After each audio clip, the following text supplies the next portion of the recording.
Endgame fait énormément parler de lui en ce moment et ce à travers de nombreuses vidéos. Force est de constater alors que de nombreux fans sont assez confus après le visionnage du film, mais aussi par rapport à certaines sous-intrigues laissées en suspens ou encore d'autres que le film décide de survoler pour laisser place à bien plus important malgré les 3 heures de contenu qui nous ont été proposées. Un film riche en informations qui n'hésite clairement pas à garder certains points dans l'ombre, laissant au spectateur qui fait preuve de curiosité, aux explorateurs en herbe, la possibilité de découvrir des éléments très cool, pour ne pas dire carrément intéressants. Une sorte de récompense offerte aux fans qui ont suivi l'aventure depuis le début et qui ont répondu présent pour cet ultime rendez-vous. Après tout, Endgame est avant tout un film pensé pour les fans du Marvel Cinematic Universe, un choix qu'on retrouve dans l'ADN même du film puisque ce dernier nous propose de replonger dans les anciens opus du MCU via l'utilisation du voyage dans le temps, allant même jusqu'à glisser de nombreuses références aux comics pour un résultat qui offrira aux spectateurs en quête de divertissement un film audacieux, fort en émotion et surtout marquant. Dans cette nouvelle vidéo, nous allons surtout nous attarder sur ce que le film ne nous dit pas, entre rencontres imprévues, fragments du futur ou encore foreshadowing réussi. Bref, installez-vous confortablement, aujourd'hui on parle du 4e opus des Avengers, intitulé Endgame.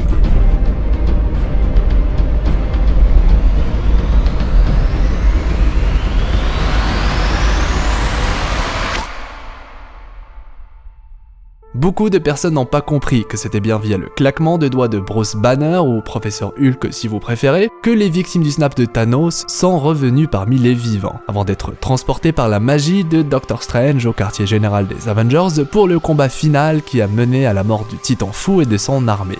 Et si rien n'indique, du moins explicitement, que Banner a réussi à ramener les victimes du snap, l'appel téléphonique destiné à Clint après l'événement était en réalité censé confirmer la réussite de Banner. Un claquement de doigts qui cache en réalité une rencontre assez singulière, celle de Bruce et Natasha, une rencontre qui aura fait beaucoup de mal à notre géant vert préféré.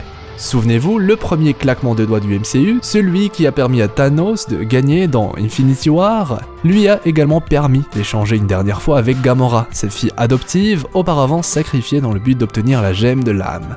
Si nous n'avons aucune information pour l'instant concernant le pouvoir de parler à la victime prisonnière de la pierre de l'âme, le claquement de doigts semble d'une certaine manière permettre à l'utilisateur des pierres de communiquer avec la personne sacrifiée. Ce qui nous permet donc d'en conclure que Bruce Banner a bel et bien eu l'occasion d'échanger avec Natasha Romanoff une dernière fois, une information que le film choisit de passer sous silence. Les plus attentifs d'entre vous se souviennent par exemple de la phrase de Banner quand il parle de son claquement de doigts, en déclarant, je cite, « J'ai fait tout mon possible pour essayer de la ramener ».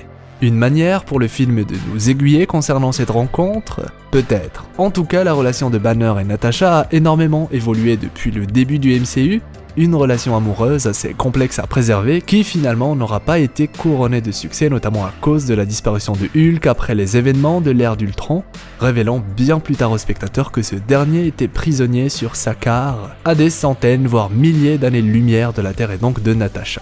J'ai d'ailleurs moi-même été surpris du changement de Banner après le snap. Lui, qui au début était d'humeur assez joviale, se retrouve tout à coup renfermé sur lui-même après le claquement de doigts, sans nous en expliquer la cause. Il est même très intéressant de noter que dans les comics, le choc de la perte de sa bien-aimée a causé à Professeur Hulk son retour à l'état sauvage et incontrôlé. Une idée qui n'a malheureusement pas été retenue pour ce film, même si, entre nous, l'arrivée d'un Hulk déchaîné aurait été clairement la bienvenue, mais bon. Endgame a préféré créer sa propre version de Banner, ce qui n'est pas pour me déplaire. Reste à savoir comment sa blessure sera gérée dans la suite des événements. Une blessure causée par l'utilisation des gemmes de l'infini, ce qui a permis de confirmer une information dont j'ai longtemps soupçonné la pertinence, celle concernant la capacité des gemmes de l'infini à se nourrir de son utilisateur de plus en plus à chaque utilisation. Le claquement de doigts quant à lui est tellement puissant qu'il a vidé Thanos de toutes ses forces, ce qui a donc permis aux Avengers restants de le vaincre sans grande résistance. Rappelons tout de même que Thanos en était déjà à son 2e snap et malgré cela il était encore debout, preuve que le Titan Fou est l'un des êtres vivants les plus puissants dans l'univers du Marvel Cinematic Universe. En comparaison, le claquement de doigts a par exemple coûté à Banner son bras et à Tony sa vie. De la même manière que pour Banner, Tony Stark a lui aussi performé le snap et donc a peut-être eu l'occasion de converser une dernière fois avec la Veuve Noire, une rencontre qui aura permis à Tony de rassurer Natasha quant au sort de l'humanité.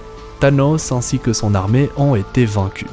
Alors, bien entendu, les explorateurs qui ont regardé ma vidéo intitulée La vérité sur la fin d'Endgame savent qu'il existe un moyen de sauver Natasha et que Steve a eu l'occasion de le faire en se rendant sur Vormir dans le but de remettre la gemme de l'âme à sa place et ainsi libérer l'âme de Natasha en utilisant la règle énoncée par le gardien de la pierre, une âme pour une âme. Une règle qui ne nous a été en aucun cas présentée comme possible dans un seul sens, il est alors logique selon moi de penser que l'inverse est tout aussi envisageable.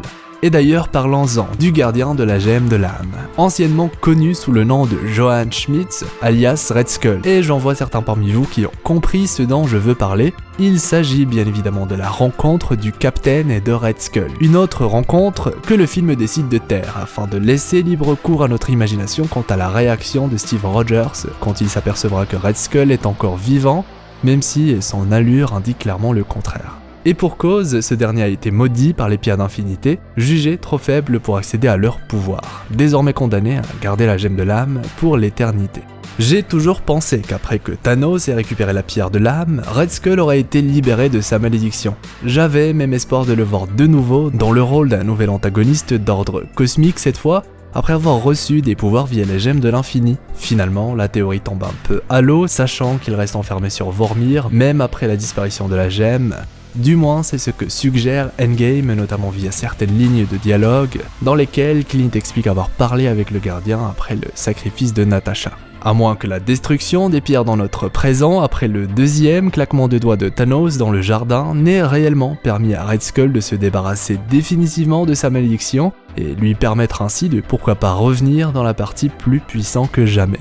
Une information qu'on aura peut-être l'occasion de confirmer ou non dans les prochaines phases du MCU, c'est en tout cas une théorie que j'ai longtemps gardée pour moi, mais maintenant que les gemmes sont détruites, eh bien j'ai envie de dire pourquoi pas. J'ai en tout cas très hâte d'avoir votre avis sur le sujet.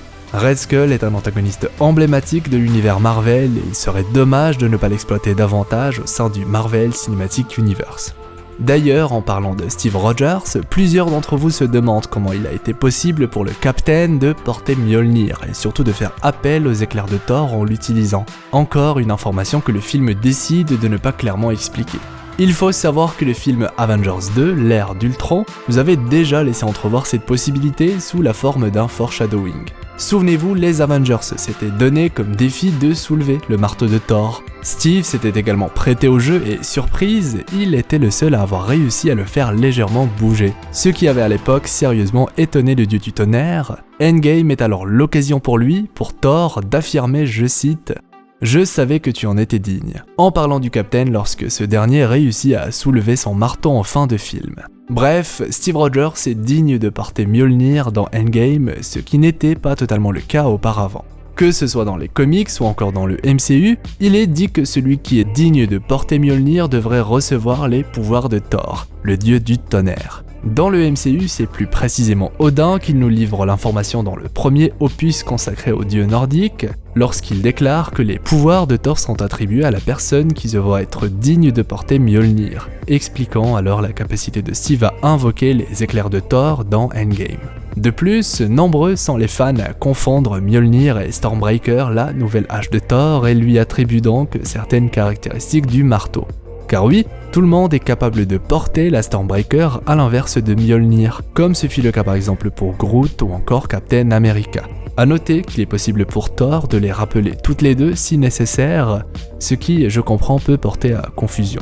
Cela explique par exemple pourquoi Thanos réussit à porter Stormbreaker mais pas Mjolnir, mais que le Captain, lui, peut porter les deux puisqu'il est digne du marteau. Bref, vous avez compris l'idée. D'ailleurs, certains pensent que lorsque Thor fait appel au marteau durant la mission des Avengers, il crée accidentellement une nouvelle réalité dans laquelle le marteau n'existe plus, alors que c'est totalement faux. D'une part, puisque seules les pierres de l'infini sont capables de donner vie à des réalités différentes, et pour le coup, je me permets de vous renvoyer à ma vidéo consacrée aux conséquences d'Endgame, et d'autre part, puisque Steve prend Mjolnir et les gemmes de l'infini avec lui, en fin de film pour les redéposer dans leur timeline respective, dans le but de couper toutes les branches de réalité créées via la mission des Avengers.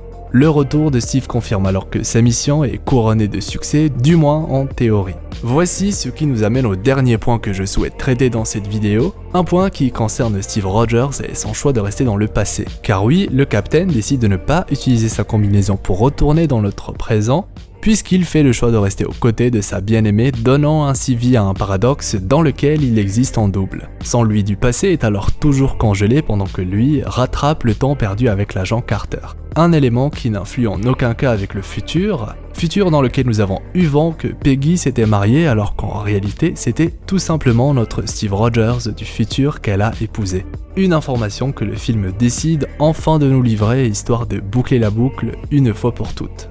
Alors oui, ce point est assez complexe à saisir, mais pour cela, la maîtrise du concept du voyage dans le temps choisi par Endgame est requise. Il est alors fortement conseillé de regarder le film une deuxième fois ou alors de regarder ma vidéo sur le sujet. Le même paradoxe est par exemple illustré à travers la discussion de Tony Stark et son père Howard, une discussion dans laquelle Tony apprend à son père dans le passé une phrase qu'il a lui-même appris de son père dans le futur. L'une des nombreuses conséquences de l'utilisation d'un pouvoir qui permet de voyager dans le temps.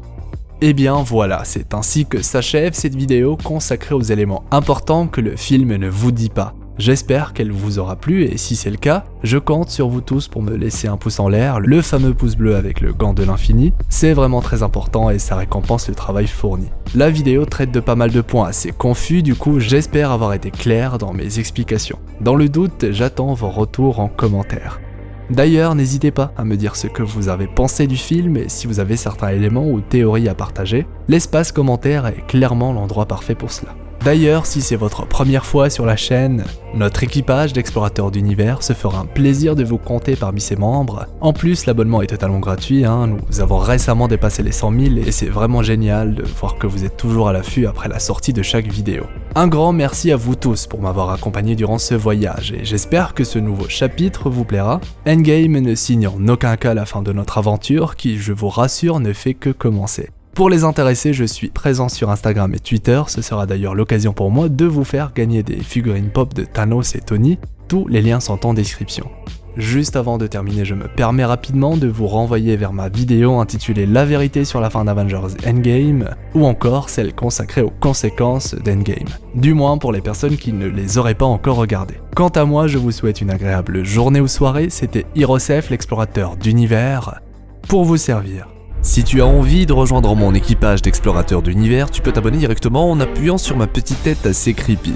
C'est gratuit et ça fonctionne également avec un smartphone ou une tablette. Vous avez envie de soutenir financièrement la chaîne, c'est désormais possible. Et si vous êtes sur Twitter, je sais pas ce que vous attendez pour me follow.